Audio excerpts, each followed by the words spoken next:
Oke, ini ada pertanyaan bagus lagi nih dari Nadia Nelsi. Kak, ceritain dong mengenai gaji biaya hidup. Pertama kali ke Aussie bawa modal berapa biar bisa hidup paling nggak sampai dapat kerjaan. Gini ya, gua kasih langsung aja angkanya.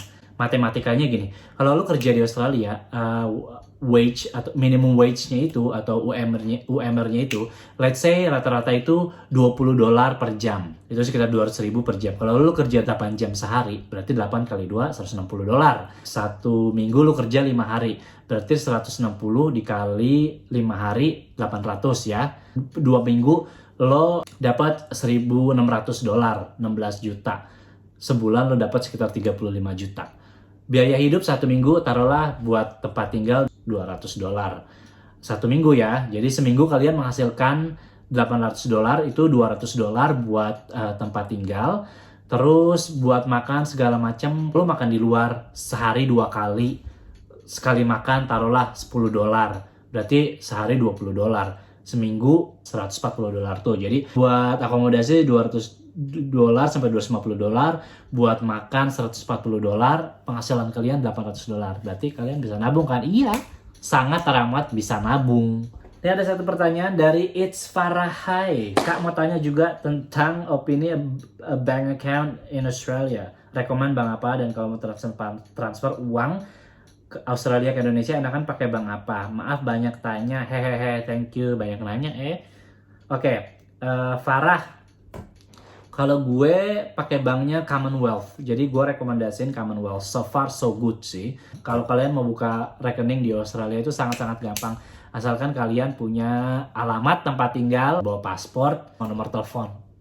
Udah itu aja syaratnya. Terus kalau mau transfer dari Australia ke Indonesia enaknya apa? Ada beberapa pilihan, jadi jangan lewat bank karena nilai tukarnya kecil. Ada beberapa pilihan kayak TransferWise, terus ada World Remit, ada juga yang namanya Orbit Remit. Nah yang ketiga ini yang gue pakai, namanya Orbit Remit, nih ada di bawah sini.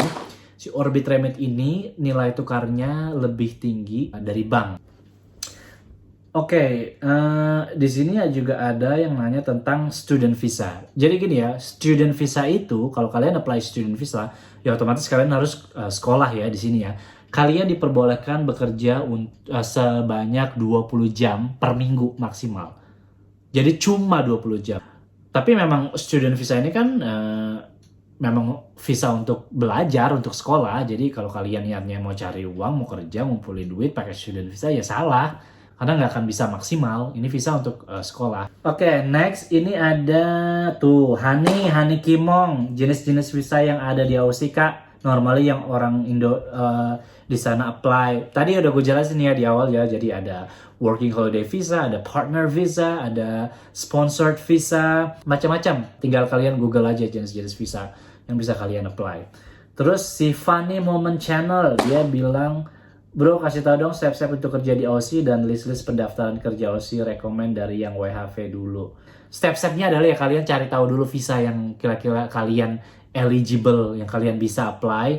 Nah, visa itu memberikan kalian hak untuk bekerja atau tidak. Habis itu baru pikirin gimana dapat kerjaannya. Banyak kerjaannya di sini. Oke, Love, ini satu pertanyaannya agak panjang ya. Devranata, cuman gue udah terlanjur janji gue bakalan jawab. Jadi gue coba jawab ya, Deva. Si Deva bilang gini, Kak, kasih tahu dong tentang perbedaan aturan-aturan pemerintah di sana dengan di Indonesia, seperti perpajakan, hukum sosial, kesehatan gitu. Terus tentang kebebasan dalam tanda kutip di Australia yang di beberapa negara lain termasuk Indonesia nggak punya. Itu apa aja? Maksudnya seperti freedom of speech atau sebagainya. Makasih Kak, sukses ya dengan pekerjaan barunya. Thank you Devra Nata. Devra gini ya, masalah pajak. Sama, kita punya pajak ini, punya pajak ABCD. Cuman yang perlu lo tahu dan kalian ketahui adalah kalau kalian bekerja di sini, pajak penghasilan itu ada dan jumlahnya lumayan besar, hampir kayak 30% ya. Tapi yang ada di sini dan gak ada di Indonesia, meskipun lo dikenain pajak penghasilan, nanti setiap pertengahan tahun, jadi setiap tahun di pertengahan tahun lo bisa ngeklaim pajak yang udah lo setorin itu, lo bisa ngeklaim balik. Jadi meskipun 30% dipotong pajak penghasilan, di pertengahan tahun lo bisa klaim balik pajak-pajak yang udah lo bayarin gitu loh. Terus sosial kesehatan. Kalau di sini tuh ada yang namanya Medicare card, Medicare.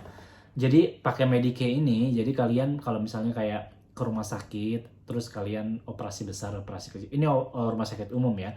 Kalau kalian pakai Medicare card, itu kalian bisa gratis. Kayak gue punya Medicare card nih. Kemarin gue operasi kuping, itu benar-benar operasi major. Itu biayanya sekitar 55 juta loh kalau kita bayar ya. Tapi berhubung gue punya Medicare card, itu gue gratis. Nah, gimana caranya kalian dapetin Medicare card dan segala macam, apakah kalian eligible, itu kalian cari tahu sendiri ya, nanti lo di Google aja.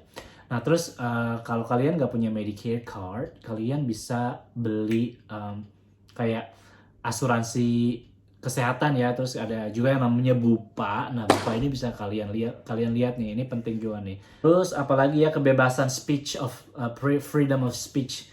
Ya kalau di sini sih jelas-jelas nggak kayak di Indonesia ya, maksudnya kayak lo kalau di Indonesia lo ngomongin kayak kritik presiden apa segala pejabat dan segala macam kan kayak bisa dipenjara dan segala macam ya. Kalau di sini mungkin kayak lebih kayak di Amerika gitu, jadi lebih bebas aja gitu loh, orang mengemukakan pendapat gitu. Ya itu aja sih paling ya, Devranata. Terus Cynthia Narian, bangsa yang pernah dengar katanya WHP itu cuma bisa 1 tahun aja ya. Sekarang udah bisa tahun kedua, malahan pengen mau ada kayak tahun ketiga ya kalau nggak salah ya. Kita lagi ya, Hendra LM, ganteng anjir, baru tahu loh. Abida Rahayu, Kak, buat perempuan berhijab boleh nggak kerja? Nggak ada batasan untuk perempuan berjilbab di Australia sini. Kalau kalian berjilbab jangan takut, kalian masih tetap bisa ngapain aja. Egi Aksana, hal tersedih saat tinggal di Australia dan hal yang bahagia. Bahagianya adalah gini loh, di sini tuh lebih terbuka ya orang-orangnya. Jadi kalau kalian kaum minoritas, misalnya kalian akan lebih bahagia ini di sini karena kalian nggak dijudge dan segala macem. Terus sistem kesehatannya baik, sangat-sangat baik. Gajinya kalau kalian kerja di sini kalian bisa banget nabung gitu loh. Jadi kalau di Indonesia tuh kayak kerja tuh cukup untuk hidup 1 bulan aja gitu loh.